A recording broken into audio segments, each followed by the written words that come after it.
When talking about favorite Christmas movies, there is one in particular that everyone seems to have their own favorite version of: A Christmas Carol. Adapted from a novella by Charles Dickens, this classic story has been adapted to the screen in more ways than one can count. There are fan-favorite adaptations, like the 1951 version starring Alistair Sim. What can I put you down for? Nothing. You wish to be anonymous. I wish to be left alone. Or the 1984 version starring George C. Scott. We've also gotten animated versions of the story, starring the likes of the Flintstones and even Mr. Magoo. As well as really creative spins, like the Muppet Christmas Carol, and a contemporary take in Scrooged, starring Bill Murray. I've personally always had a soft spot for the 1999 version starring Patrick Stewart. But aside from all these well-known favorite versions of the tale, there exists a seedy underbelly of adaptations, as the novella itself is in the public domain. Today, I want to take a look at a couple of these lesser talked about adaptations. I decided to narrow down my findings to 3 films, much like there are 3 Christmas spirits. So let's take a little journey of Christmas Carol past, present, and future, and look at some of these lesser-known adaptations. One of my favorite Dickens adaptations is MGM's David Copperfield from 1935, mostly because it features a rare dramatic performance from W.C. Fields, who plays Mr. Micawber in the film. Fields was an avid Dickens reader himself, and even though he couldn't master a British accent for the part, he still somehow manages to fit perfectly into Dickens's world. My motto has always been, nil desperandum. In short, never despair. I always wished that he would have gotten more chances to be in adaptations of Dickens's work, particularly as Ebenezer Scrooge, perhaps in a comedic take on the story. The closest we would come to that, however, is Rich Little's Christmas Carol. For this 1978 HBO special, impressionist Rich Little portrays W.C. Fields as Ebenezer Scrooge. Time carolers, hope they OD on happiness. But that's not all he plays. It's basically a one-man show in which Little plays every main character in the story. Now, I bet you're thinking, how could one man play enough different characters to fill the cast list of A Christmas Carol? Well, let's take a look at how. Paul Lynde as Bob Cratchit. Dance. It's called freezing and shivering. Staying alive, staying alive. Johnny Carson as Scrooge's nephew Fred. Aspirin, Bufferin, Ebenezer Scrooge. Aspirin, Bufferin. Name 2 headache remedies and 1 big pain. Laurel and Hardy as the charity solicitors. Won't you shut up for 5 seconds? Can't you see I'm talking to this nice gentleman? Richard Nixon as Marley's ghost. Humphrey Bogart as Christmas Past. Peter Falk as Columbo as Christmas Present. But I'm the ghost of Christmas Present. And I was wondering, sir, if you would care to come with me. Peter Sellers as Inspector Clouseau as Christmas Yet to Come. Groucho Marx as Fezziwig. It's a typical office party. Not a sound from you. Edith Bunker as Mrs. Cratchit. Let's get the food on the table. And Truman Capote as Tiny Tim. God bless us, everyone. Now, I like Rich Little. I've actually talked about him before when he played Richard Nixon in a comedy movie called Another Nice Mess. But here he's spread way too thin. He's forced to play off body doubles and green screens in all of his scenes, and this really eliminates any chance of chemistry or comedy timing. And technically speaking, this just makes the film look awkward. They keep trying to cut around what's obviously the doubles, using close-ups and different angles and ADR, and it just doesn't work. You just can't have the same person playing Laurel and Hardy in the same scene, no matter how good the impressions are. I know the whole gimmick here is supposed to be that it's Rich Little playing everyone, but it would have been a lot better as a 25-minute sketch, not a 50-minute special. The main redeeming quality of this special is Little's W.C. Fields impression, which as a huge W.C. Fields fan myself, that's no small compliment. Mr. Scrooge, can I put some more wood on the fire? No, you're burning wood like it grows on trees. It's a really fun take on Fields' screen persona, and only further makes me wish we had seen the man himself in the role. But Rich Little's Christmas Carol is as close we'll ever get. Hate working at night, but I need a drink.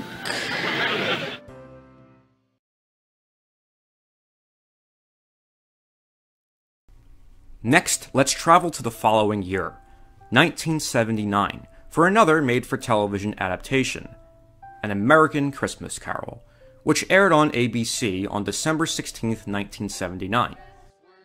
This version takes the classic tale out of Victorian England and into Great Depression-era New Hampshire, where instead of Ebenezer Scrooge, we get Benedict Slade, an evil real estate tycoon. This adaptation does something really interesting in that rather than having a different actor play the younger version of Slade, it's actually the same actor playing both, with Henry Winkler wearing old age makeup for the majority of the film to portray Benedict Slade. Makeup pioneer Rick Baker consulted on the old age makeup for Slade, and although the makeup is pretty good for the time, I'd be lying if I said it's not just the tiniest bit distracting. Winkler does a good job in the part, but he just moves and sounds like a 30-year-old doing his best old man impression. No, go on and say it. I wouldn't have to what? Put a gun to their heads, take their Victrolas and their lovely couches and leave them in empty houses? It's like the opposite of The Irishman.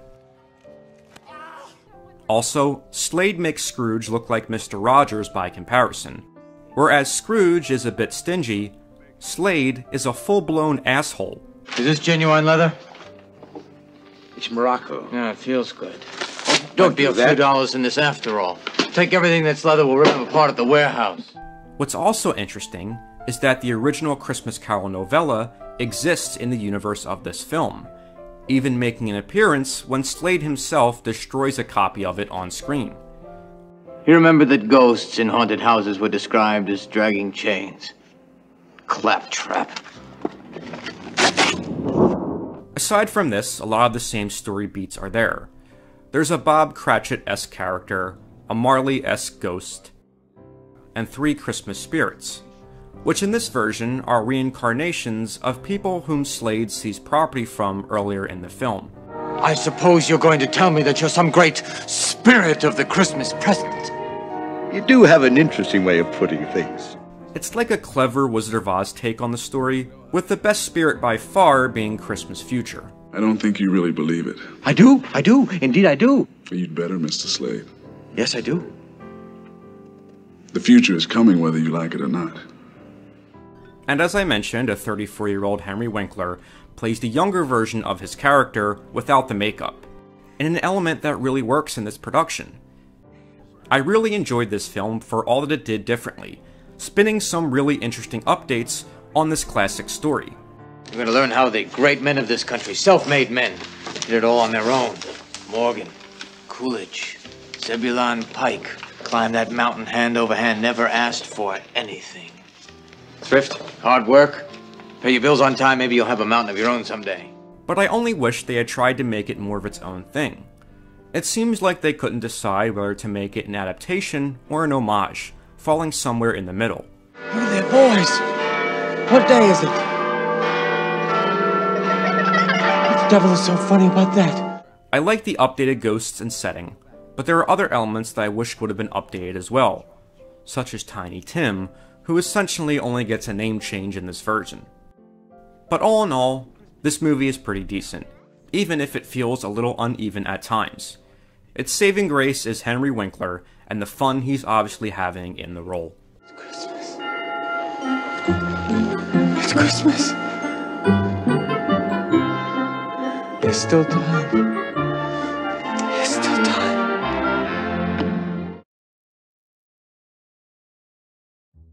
so I've saved the strangest, craziest adaptation I could find of this story for last. It's a 2013 film called Mr. Scrooge to See You.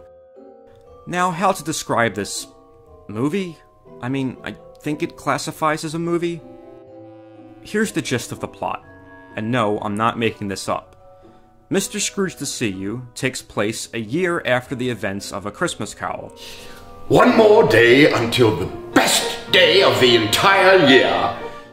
Where a now festive, jolly Scrooge is sent from Victorian England to present-day Wisconsin to help a descendant of Bob Cratchit get into his own Christmas spirit.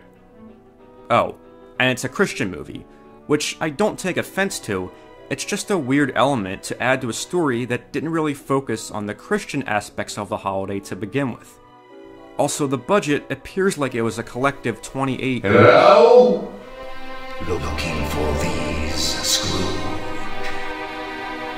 Jacob? Molly? Actually, maybe $20. With most of the sets looking like they were repurposed high school theater sets, and other scenes looking like they were shot at the local community center. So imagine my surprise when I found out the budget was almost $200,000. I hope most of that didn't go to the special effects. No wind is favorable.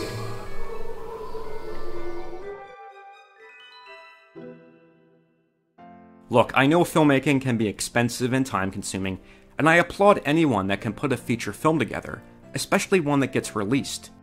But this movie has some real technical problems. It has the look of a filmed community theater production. Like I said, Scrooge crossfades to present-day Wisconsin, and what's the first thing he does? Hola, take a seat anywhere, I'll be right with you. He goes to a diner and discovers ketchup. Oh!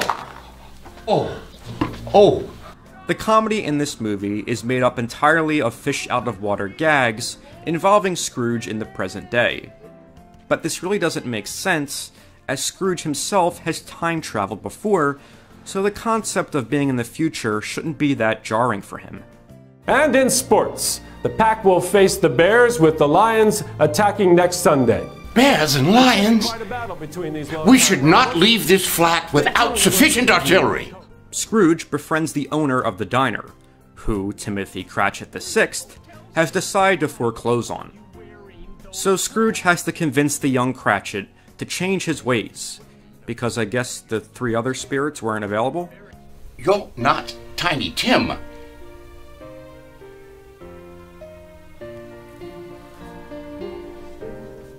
Ronald, shut the door behind you.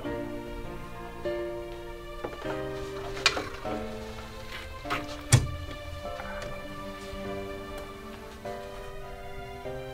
so I'm to understand. If you understand or not makes little difference. And honestly, I actually don't hate the idea of a continuation of the story of A Christmas Carol. At least it's a take that hasn't really been done before. The idea to follow up the events of A Christmas Carol is kind of fun, in theory, but in execution, it's a little muddled. On top of the forced Christian message at the end of it, in here, I'm reminded of the one that never changes. The one that's always certain. God. He's the one that's always there for us, no matter who we are, what we do, where we go, or for that matter, what year it is. Ebenezer? as well as a Christian rock music video mid-film. Say a prayer for me when I'm lost or down a week. Both feel out of place in the world of Dickens's original tale. Again, I don't want to be too hard on this film, as it seems like the intentions were in the right place, it's just a little too bizarre for my tastes. Although it's probably not the strangest adaptation of this story. But we always have next year to look at more of these.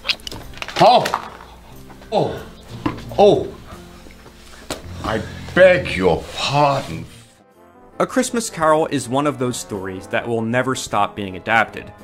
Every year we get at least one new adaptation, and even more are on the way. And for a novella published almost 200 years ago, that's honestly kind of incredible. Charles Dickens not only created one of the most enduring stories of all time, he also basically redefined how the holiday was celebrated, in a way that it affected how we are still celebrating it today. So whatever your favorite version of the story may be, give thanks to Charles Dickens this year, not only for giving us all one of our own favorite Christmas movies, but for also helping reinvent the very spirit of Christmas.